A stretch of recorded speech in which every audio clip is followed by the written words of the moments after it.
मंगलानां च कर्तारौ वन्दे वाणी विनायकौ शान्तं प्रमेयमनघं निर्वाणशान्तिप्रदं ब्रह्मास्त्रं फणीन्द्रसेव्यमनिशं वेदान्तविद्यं विभुम् रामाख्यं जगदीश्वरं सुरगुरुं मायामनुष्यं हरिं वन्देऽहं करुणाकरं रघुवरं भूपालचूडामणिं रक्ताम्भोजदलाविरामनयनं पीताम्बरालङ्कृतं श्यामङ्गं द्विभुजं प्रसन्नवदनं श्रीसीतया शोभितम् कारुण्यामृतसागरं प्रियगणैर्भ्रात्रादिविर्भावितं वन्दे विष्णुशिवादिसेव्यमनिशं भक्तेष्टसिद्धिप्रदं कौशलेन्द्रपदकञ्जमञ्जुलौ कोमलावजमहेशवन्दितौ जानकीकरसरोजलालितौ चिन्तकस्य मनभृङ्गसंगिनौ वन्दे विदेहतनया पदपुण्डरीकं कैशोरसौरभसमाहृतयोगिचित्तं हन्तुं त्रितापमनिशं मुनिहंससेव्यं सन्मानशालिपरिपीतपरागपुण्यम् अतुलितबलधावं हेमशैलावदेहं देवैर्महामण्डपे रत्ने पुष्पकमासने मणिमये वीरासने संस्थितम् अग्रे वाचयति प्रभञ्जनसुते तत्त्वं मुनीन्द्रैः परं व्याख्यातं मरुतादिभिः परिवृतं रामं भजे श्यामलम्। श्री गुरुचरण सरोज निजमन मुकुर सुधारि वरणो रघुवर विमल यशो जोदायक फलचारि सियावर रामचंद्र की जय। सुंदर सुजान कृपा निधान अनाथ पर कर प्रीति जो सो एक राम अकाम हित निर्वाण प्रद सम आन को जाकी कृपा लवलेश ते मति मंद तुलसीदास हूँ पायो परम विश्राम राम समान प्रभु नाही कहूँ मोह समदीन दीन हित तुम समान रघुवीर अस विचारि रघुवंशमणि हरहु विषम भववीर कामी नारी प्यारी जिमि लोभी प्रिय जिमि दाम तिमि रघुनाथ निरंतर प्रिय लागहु मोहि राम।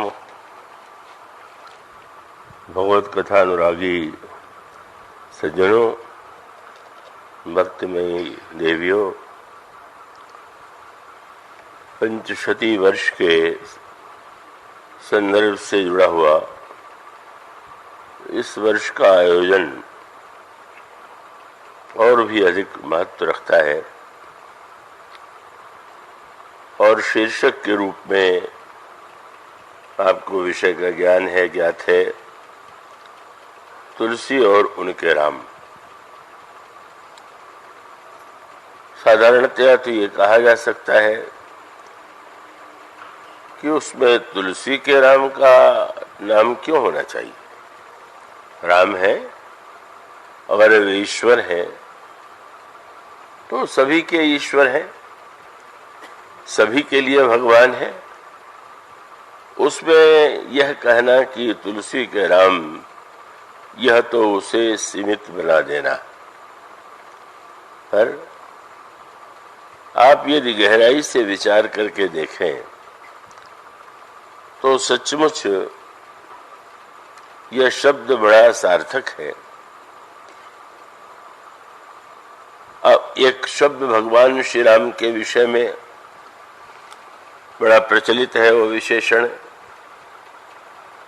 और वह विशेषण है कि श्री राम मर्यादा पुरुषोत्तम। गोस्वामी जी ने अपने ग्रंथों में इस शब्द का उपयोग नहीं किया है। भगवान श्री राम के चरित्र में मर्यादा का वर्णन तो अनेक प्रसंगों में वे करते हैं, पर यह उपाधि आपको उनके इस ग्रंथ में नहीं मिलेगी। लगता यह है कि यह उपाधि महर्षि वाल्मीकि के श्री राम के लिए जितनी उपयुक्त है, तुलसी के श्री राम के लिए नहीं। अब आप कह सकते हैं कि वाल्मीकि के श्री राम और तुलसीदास के राम क्या भिन्न है, अथवा क्या एक ही व्यक्ति को अलग अलग उपाधि दे करके इस तरह से भिन्नता दिखाई जा सकती है। तो उसका एक व्यवहारिक दृष्टांत तो यह है कि हाँ, व्यवहारिक जगत में भी यह भिन्नता दिखाई देती है। एक न्यायाधीश को ले ले, हमारे न्यायाधीश सम्मान्य श्री उपस्थित हैं आज प्रेम शंकर जी। तो अब मान लीजिए उनके लिए स्नेह से एक शब्द का प्रयोग यहाँ या न्यायालय में एक वाक्य और सम्मान के लिए उनके लिए कहा जाता रहा होगा। वहां जो व्यक्ति जाते हैं, अब आप यहां जब उन्हें देखेंगे तो ये तो नहीं कहेंगे कि ये बड़े योग्य न्यायाधीश हैं।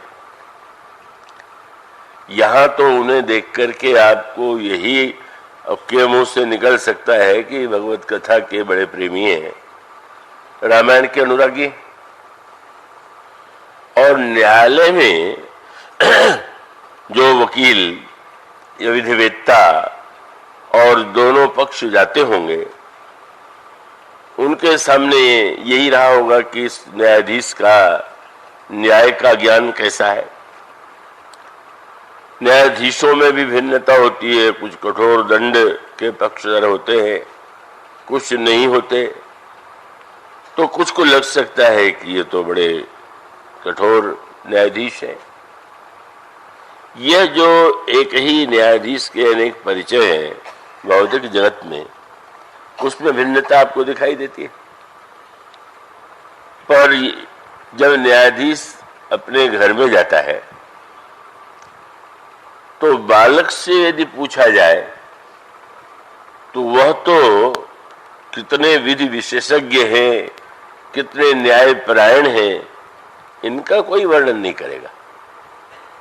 उसकी दृष्टि में वो पिता है और पिता के नाते जितना उसे स्नेह देते हैं, प्यार देते हैं, वह तो उसके स्वभाव से परिचित है, प्रभाव से नहीं। न्यायालय में उसका प्रभाव है और घर में उसका स्वभाव है। अब अगर घर में भी प्रभाव आवे तो झगड़ा शुरू हो जाएगा।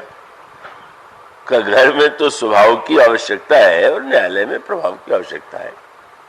तो व्यक्ति के संदर्भ में भी जिससे जिसका संबंध है, उसने उसको जिस रूप में देखा है और उसका जो गुण उसे सबसे अधिक प्रिय लगता है, को उसी का उल्लेख करेगा।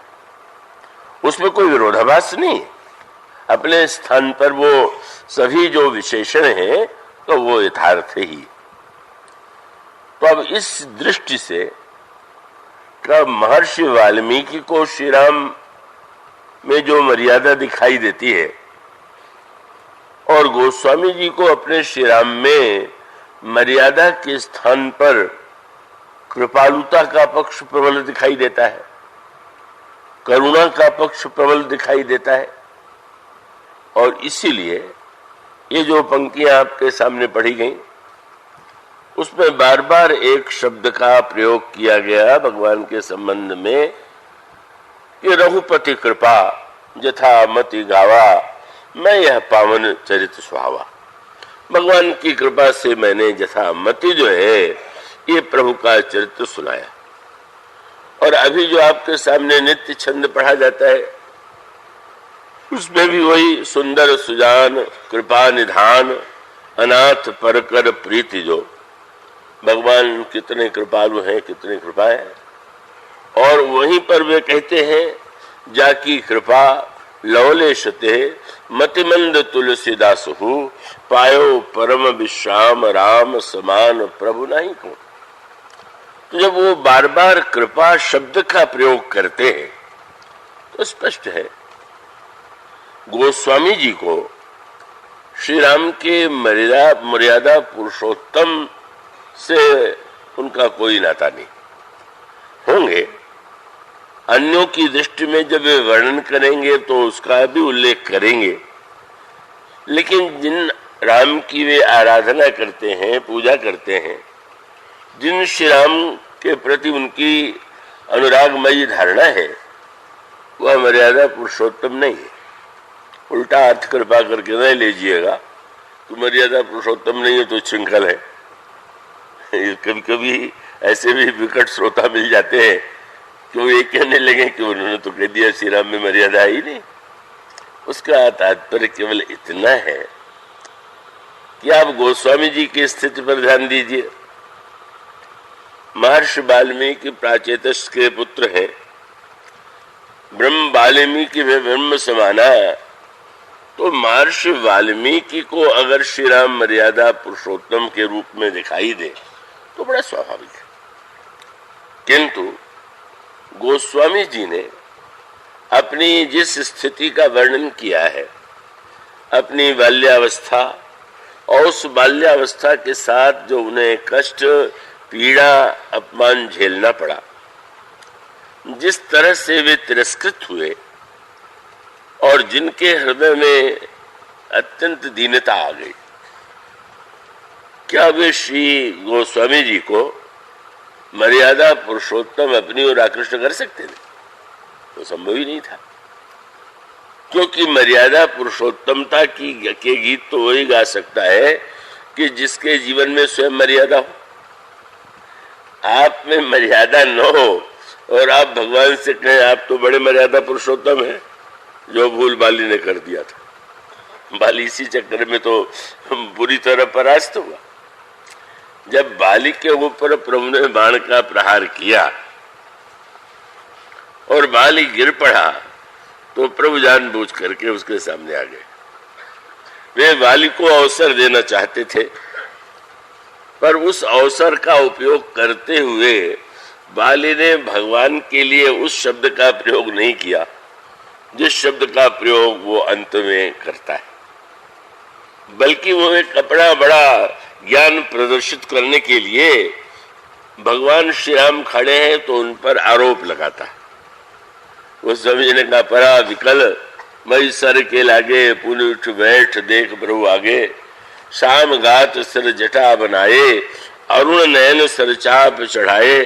और उसने कहा, भगवान से पहला प्रश्न किया, मैं बैरी सुग्रीव प्यारा, कारण कौन नाथ मही मारा। भगवान से कृपा की याचना नहीं है, क्षमा नहीं है, भगवान से पर आरोप है कि आप यदि ईश्वर हैं, ब्रह्म है, तो ईश्वर सबके प्रति सम होता है। आपने सुग्रीव का पक्ष लेकर के मेरा वध किया, ये घातक न्यायोचित है, एक आरोप लग गया। और उसके बाद दूसरा आरोप लगा करके तो उसने अपने लिए बड़ी विपत्ति मोल ली। भगवान श्री राम सुन रहे हैं, उसको लगा कि अब एक आरोप और बता लगा दे, और तुरंत कहा, धर्म हेतु अवतरेउ गोसाई, मारे मोह व्याध की नाई। आप धर्म की रक्षा के लिए आए, बस कानूनी चक्कर में फंस गया। दुहाई कानून की दे दिया है। कानून की दुहाई देने पर तो आपको सिद्ध करना पड़ेगा कि आपका काम कानूनी है। आप दुहाई कानून की दें और उसके बाद आपका काम स्वयं कानून के न्याय के जो विधान है उसके प्रतिकूल है, तो आपने स्वयं अपने लिए विपत्ति मोल ले लिया। तो भगवान श्री राम पर ये दो आरोप लगा करके बाली को डांट से सुननी पड़ी। भगवान श्री राम ने जो उसको उत्तर दिया, भगवान ने पहले आरोप का उत्तर इस रूप में दिया, मानो संकेत यह था, तुम क्या मुझे मानते हो, तुम किस रूप में मुझे देखते हो। और ये तो बड़े महत्व की बात है। अगर ईश्वर में अनंत गुण है तो अनंत गुण में आप किस गुण की पूजा करते हैं, किस गुण की आवश्यकता आप अपने लिए अनुभव करते हैं, चाहते हैं, ये तो आप पर निर्भर है। तो बाली ने भगवान के सामने ऐसी स्थिति उत्पन्न किया कि भगवान ने ये कहा कि तुम जब ये कहते हो कि मैं धर्म की रक्षा के लिए आया हुआ हूं, तो भगवान कहते अच्छा ये बताओ कि अगर मेरा धर्म की रक्षा के लिए अवतार हुआ है और अगर कोई अधर्म करे तो उसे दंड देना चाहिए कि नहीं। और भगवान ने तुरंत बता दिया, तुम कहते हो मैं धर्म रक्षा के लिए आया और अनुज बधु भगिनी सुत नारी सुन कसठ कन्या सम ए चारी इन्हीं कुदृष्टि बेलो कई जोई ताही बधे कुछ पाप न होई। तुमने धर्म का नाम लिया तो तुम्हारा आचरण धर्म के विरुद्ध है, इसलिए तो मैंने नियम का ही पालन किया। मैं दंड न देता तो तुम जो मुझे गुण विशेषण बता रहे हो, अगर मैं धर्म के लिए आया और कोई अधर्म करे उसको दंड दूं तो ये तो बहुत बड़ा हमारे लिए एक आरोप हो जाएगा। भगवान ने कहा तुम जब ये कहते हो कि मैंने व्याध की तरह छिप करके मारा तो तुम्हारा क्या उद्देश्य? तुम ये बताना चाहते हो कि मैं वहां पर हूं, ये बात तुम्हें पता नहीं थी। छिपने का अर्थ क्या? छिपने का अर्थ है कि आप ऐसे छिप गए कि किसी ने आपको देखा ही नहीं। और मान लीजिए सभा लगी भी है और इतनी भीड़ में कोई व्यक्ति आ करके इस चौकी के नीचे जाने लगे तो छिपने जा रहा है कि दिखाने जा रहा है? मतलब लग तो रहा है कि चौकी के नीचे छिपने जा रहा है, पर वस्तुतः जो न देख पाते वो भी देख लेते हैं कि है, यानी दिखाई दे। भगवान ने कहा कि सत्य तो ये है कि तुम ये जो आरोप लगा रहे हो सही नहीं। तुम कहते हो मैंने छिप के मारा और मैं कहता हूं कि मैं तो बहुत देर से तुम्हारे पीछे लगा हुआ था, तुम्हारे साथ था। और भगवान का उत्तर यही था। भगवान ने यही कहा कि मूढ़ तो ही अतिशय अभिमान, कितना अभिमान तेरे में है कि तुझे अपनी भूल का भान ही नहीं हो रहा। और नारी सिखावन करे सिन काना, भगवान ने ये वाक्य क्यों कहा? तुमने पत्नी के सिखावन पर ध्यान नहीं दिया। भगवान तो यहां थे, पत्नी ने बाली को एकांत में सिखावन दिया था। भगवान ये बताना चाहते थे कि मैं वहां भी था और संकेत ये करना चाहते थे कि तुम्हारी पत्नी के मुंह से मैं ही तो बोल रहा ना, मैं तुम्हें सावधान कर रहा था। तो मैं तो चाहता था कि तुम मुझे जान करके समझ करके ये जो तुम अनर्थ करने जा रहे हो इससे विरत हो जाओ। पर तू इतना बड़ा अभिमानी है। एक खंडन की दो कला होती है। अभिमानी व्यक्तियों में भी कुछ अधिक कलाकार होते हैं। तो एक खंडन की कला तो यह है कि आप किसी की बात को काट दीजिए। शास्त्रार्थ में पंडित लोग करेंगे, करते हैं। आपने कहा यह अशुद्ध है, चलिए। और एक बहुत कलात्मक अभिमान तब होता है कि सामने वाले की बात एक भी नहीं काटी गई पर उससे भी ऊंची बात कह दी गई, तो अपने आप उस सामने वाले की व्यक्ति का। तो रावण जो खंडन करता है वो तो सीधे करता है, वो तो कह देता है कि तुम क्या मेरी पत्नी होकर के सुनते है प्रिया वृषा भय माना, जग जोधा को मोहि समाना। तुम व्यर्थ का भय मानती हो, मेरे समान कोई योद्धा नहीं। लेकिन बाली से जब तारा ने श्री राम के बल का वर्णन किया तो रावण की तरह उसने ये नहीं कहा कि मैं उनसे बलवान हूं, बल्कि और ऊंची बात कह दिया। बाली ने कहा वो तो बड़े बलवान हैं, सुनुपति जिन्हें मिले वो सुग्रीवा, ते दो बंधु तेज बल शिवा, कौशलेश सुत लक्ष्मण रामा, कालहु जीत सकई संग्रामा। बाली हंसने लगा, अच्छा तो तुम सही नहीं जानती। क्यों? तुम तो ऐसे कह रहे हो कि जैसे वो बड़े बलवान मनुष्य है, वो तो मनुष्य है ही नहीं, मानो तुम मुझसे कम जानती हो। ये सिद्ध करने ही तो लक्ष्य हुआ। मैं जितना जानता हूं तुम नहीं जानती हो, जानने का फल क्या है? जानने का फल सामने आ गया। उसने कहा देखो वो तो ब्रह्म है, ईश्वर में तो समत्व होता है। यही सारे शास्त्रों में कहा गया है कि समोहम सर्वभूतेषु, अथवा रामायण में भी यही कहा गया कि यद्यपि शमने राग न रोसु। तो ईश्वर तो समय है, वो सुग्रीव में और मुझ में कैसे भेद करेगा? प्रत्यक्ष भेद दिखाई दे रहा है, मित्रता का समाचार मिल चुका है, सुग्रीव गर्जना कर रहा है, पर वो कहता है कि ना वो कभी भी विषम नहीं हो सकता।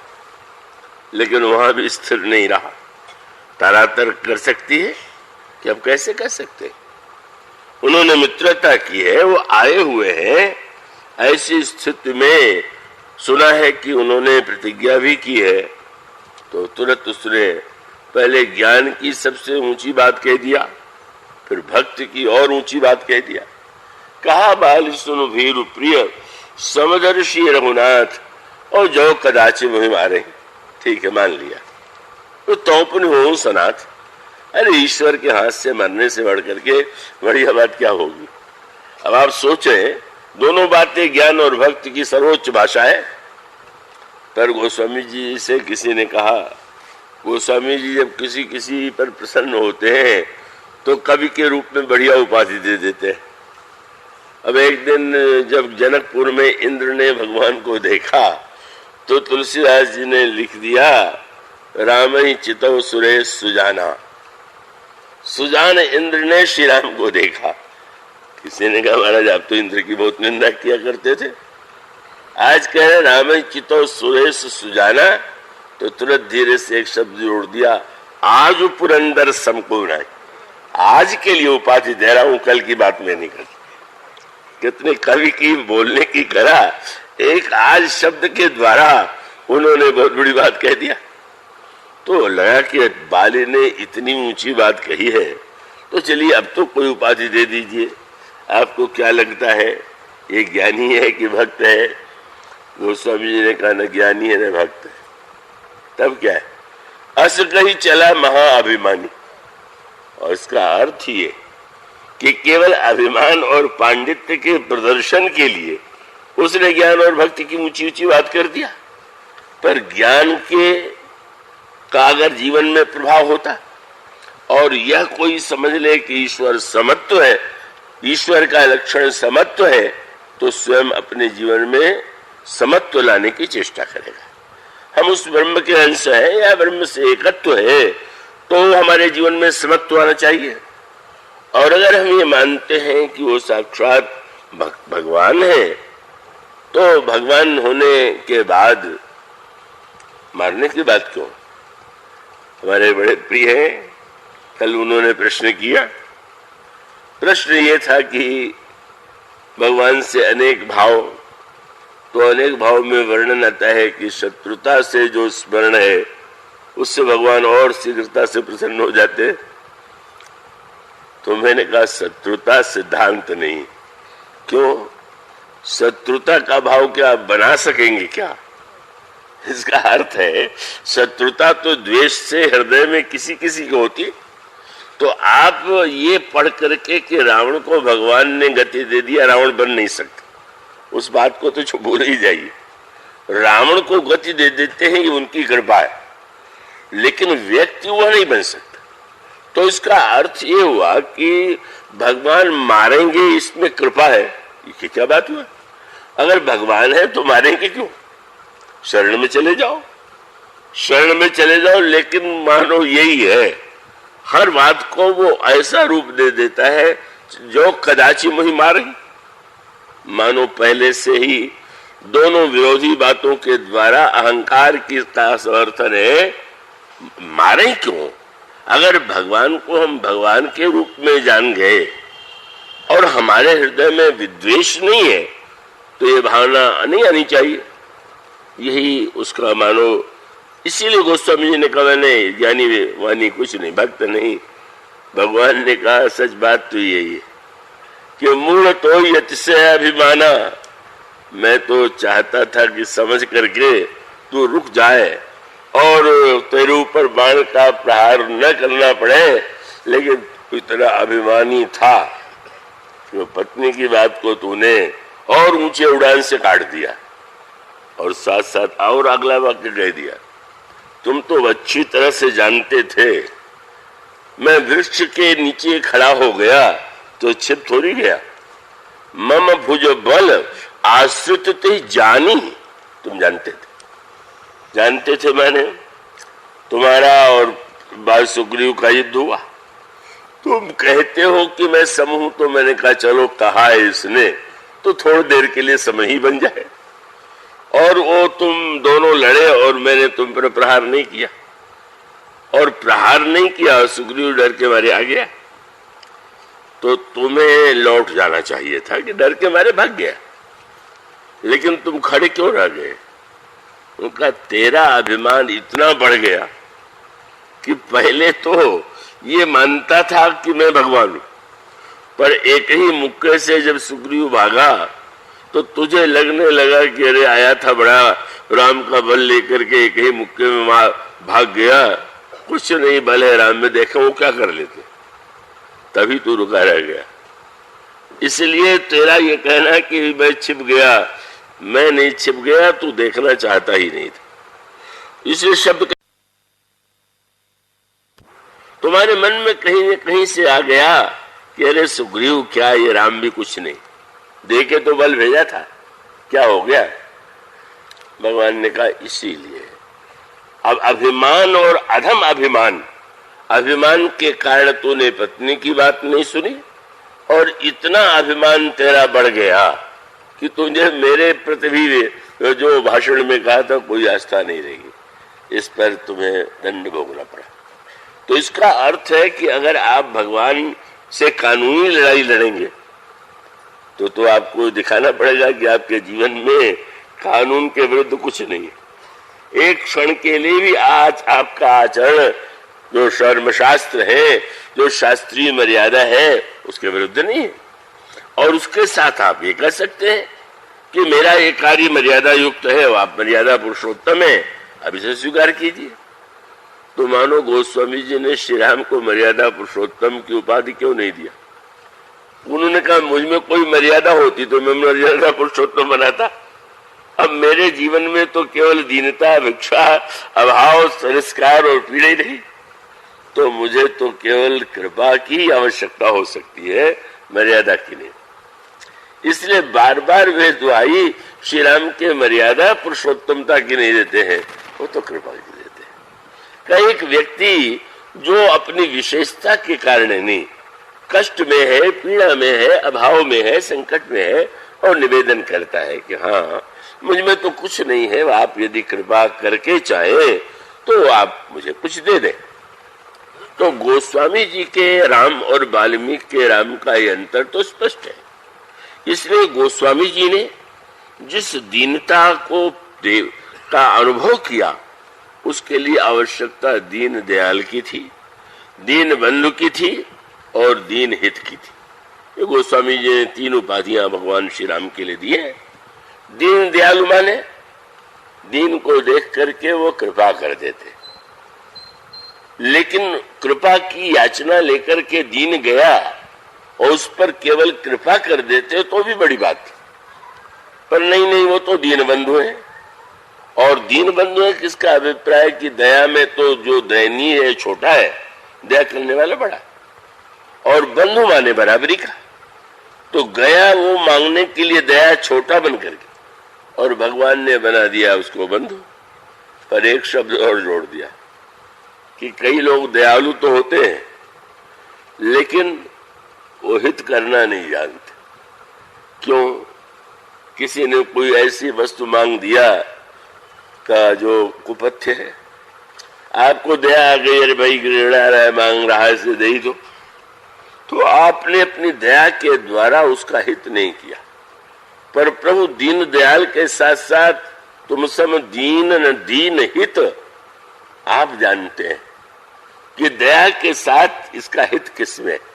नारद जी का प्रसंग इसका दृष्टांत है ना। नारद जी के उनमें अगर विश्ववेणी की सुंदरता देख करके विवाह की इच्छा उत्पन्न हुई और उस विवाह के लिए अगर वे भगवान से सुंदरता मांगते हैं तो भगवान तो दयालु है तो दे दे। और दीन दयाल दया करके अगर वो दे तो कोई आश्चर्य नहीं है। पर बहुत आनंद आया। नारद जी के मुंह से एक वाक्य निकला, वो बड़े प्रसन्न हो गए। भगवान ने सोचा ये वाक्य न निकला होता तो मैं संकट में पड़ता। क्या? उन्होंने यही कहा कि मोरे हित हरि सम नहीं को, मेरा हित ऐसी भगवान से बढ़ के कोई नहीं। अच्छा, तो बहुत बढ़िया बात। दया ही नहीं करना, हित करना। और इसीलिए नारद जी ने जब प्रार्थना किया, भगवान सामने आ गए तो कहा, प्रभु आपन रूप देव प्रभु मोहि, आन भांति नहीं पामू वो ही। अपना रूप मुझे दे दीजिए, मैं और तो उसको पाने में समर्थ नहीं हूं। तो भगवान को हंसी आई, क्या हूं मैं तुम्हारा? बोले आप तो हितैषी हैं। तो बस हितैषी नहीं, जेहि विधि होई परम हित। मैं हित नहीं करूंगा, परम हित करूंगा। जे विधि होई परम हित, नारद सुनऊ तुम्हार सोई मैं करब, न आन कछु बचन न मृषा मार। मैं बिल्कुल ठीक कहता हूं, तुम्हारा हित करूंगा, परम हित करूंगा। तो भगवान अगर मान लीजिए न देते वरदान कि नहीं तुम्हारे इसमें हित नहीं तो हित होता, पर परम हित क्या हुआ? बोले वरदान देना तो स्वीकार किया नहीं। नारद जी जैसे थे वैसे तो रहने देते, वैसा भी नहीं रहने दिया। बोले मुनि ही तो कारण कृपा निधाना, और दीन कुरूप न जाए बखाना। बंदर की शक्ल दे दिया। नारद जी को इसीलिए तो बड़ा क्रोध आया कि जो मैंने मांगा नहीं, इच्छा नहीं ही देते। अब न देने के साथ मुझे बंदर बनाने की आवश्यकता क्या थी? तो उनको यही लगा कि शायद मेरी हंसी उड़वाने के लिए उन्होंने आरोप भी लगाया, जगत मोर उपहास कराई।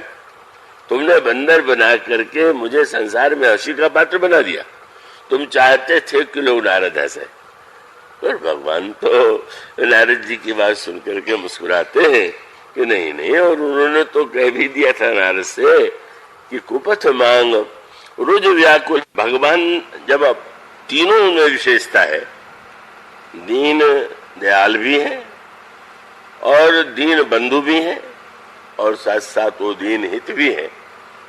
तो गोस्वामी जी इसीलिए अंत में यह प्रार्थना करते हैं कि दया तो मुझे चाहिए ही, पर दया के साथ साथ मेरे लिए जो देना उपयुक्त हो, आप दीन हित हैं, वह मुझे प्रदान कीजिए। इसलिए गोस्वामी जी को और उनके जीवन की उनकी जो समस्या है उसका समाधान जो था वह मर्यादा में नहीं था। और इसलिए रामचरितमानस में भगवान श्री राम का मर्यादा में पक्ष है, पर वह मर्यादा में पक्ष जो है जब कभी ऐसा अवसर आता है तो मर्यादा का पक्ष का ऐसा लगता है कि जैसे आवृत हो गया और भगवान का कृपा पक्ष जो है वो सामने आ गया। इसीलिए वाल्मीकि रामायण और तुलसीदास के रामायण के कई प्रसंगों में अंतर है। और उस अंतर का तात्पर्य है कि महर्षि वाल्मीकि को जिन राम की आवश्यकता थी, क्योंकि जब प्रश्न करते हैं नारद जी से तो उनका प्रश्न यह नहीं था, उनका प्रश्न यही था कि कौन्वस्मिन् सांप्रतम लोके गुणवान कस्य वीर्यवान धर्मज्ञश्च कृतज्ञश्च। का इस प्रकार से मानो संसार में सर्वश्रेष्ठ गुणों से युक्त कौन है? वो एक महापुरुष जिसमें सारे गुण विद्यमान हो, ऐसे किसी महापुरुष की खोज थी। और वो श्री राम में सारे गुण हैं, महर्षि देवर्षि नारद ने उन्हें सुनाया और महर्षि वाल्मीकि जी ने कहा उसे अपने ग्रंथ का माध्यम बना करके उन्हीं चरित्र की रचना की। गोस्वामी जी जिस युग में हुए वह युग इस युग में हम और आप रह रहे हैं, वह युग न तो त्रेता युग है, न सतयुग है, और द्वापर क्या हो तो कलयुग है।